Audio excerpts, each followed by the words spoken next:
Morning, both parties are setting foundations for the next general election. Despite it being 2 years away, candidate selections are already taking place at pace. Now, one such candidate selection for the Labour Party caught our eye for all the wrong reasons this week. Councillor Dominic Beck has sat on Rotherham Council since 2011. He has been selected as the candidate for the Rother Valley constituency, a seat that's been held by Labour in every election save for the last one. Well, why is this controversial? Well, in 2015, Beck resigned his council cabinet position in the wake of the Rotherham child abuse scandal. The resignation came after Dame Louise Casey's independent report found that the council had been in denial over its failings over protecting 1,400 girls from child sexual abuse. Casey's report said that we do not accept that councillors with a long history in Rotherham did not know about the scale and extent of child sexual exploitation. We conclude that they did not act.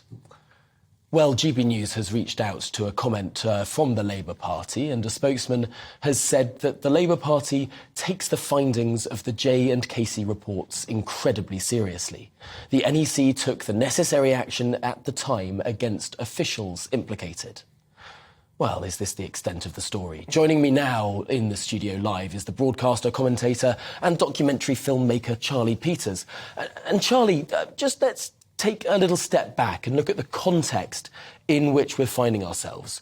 Let's remind ourselves of the Rotherham scandal. What exactly happened? So over about a 20-year period, we have discovered through multiple independent reports that at a conservative estimate, 1,400 girls were systematically abused, exploited, raped and tortured by predominantly Pakistani grooming gangs operating in and around South Yorkshire. The victims were predominantly white working-class girls. This was covered up and ignored for decades by both council workers, social services, the police, local politicians.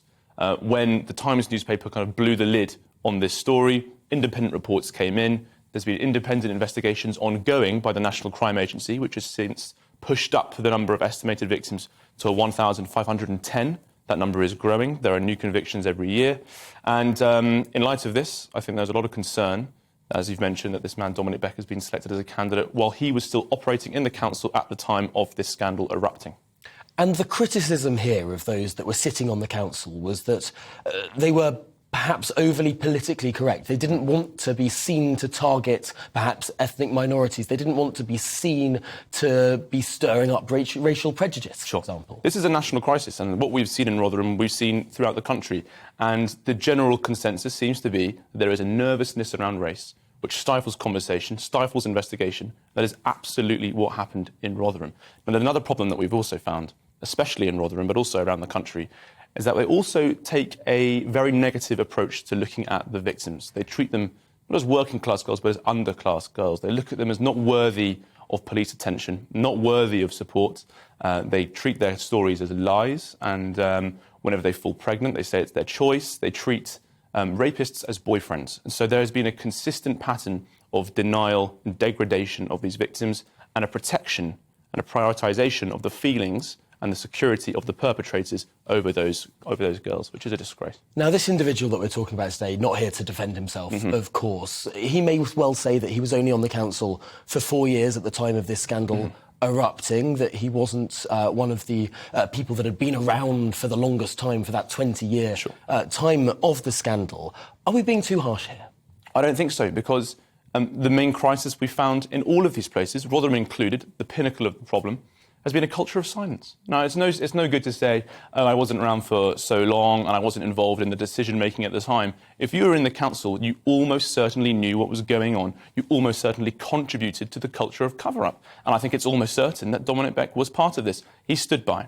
He was silent. And ever since the scandal has erupted in 2015, when that Casey report came out, he has never apologised. He has never stood up and been counted. There has been no contrition, just silence. Now, we reached out to the Labour Party over this story, and it's interesting how unspecific they were with regard to this case, saying that the party takes the findings of these reports very seriously. The NEC took necessary action at the time against officials implicated.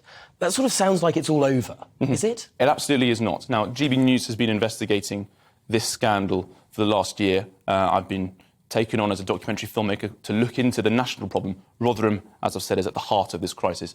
What we have uncovered through speaking to youth activists on the ground, local politicians and a lot of survivors is that this crisis is continuing in no small part due to the fact that the politicians and the councillors and the social services workers who are around at the height of the scandal are still there. In 2005, the Casey report talked about a CSE seminar, a child sexual exploitation seminar at Rotherham Council, where many councillors attended and were briefed on the crisis that was going on in their town. No longer could they say that they didn't know. People who were at that seminar in 2005 are still in Rotherham Borough Council in 2022. They still have influence. They still are in the cabinet, indeed. And I think serious questions need to be asked, not only of the Labour Party, but also actually right at the top of the leadership of Keir Starmer for his selection of this candidate.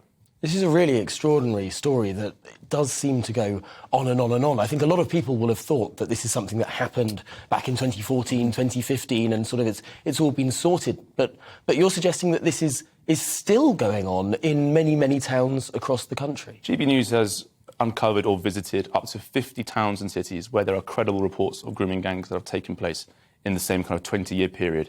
Many people from those towns report that it's still ongoing. And sure, the lid blew off the scandal in 2015, 2014, when the Jay and Casey reports came out. But there has never been a serious national conversation and a serious political effort to ensure we rid the rot out of our political system dealing with the grooming gang scandal.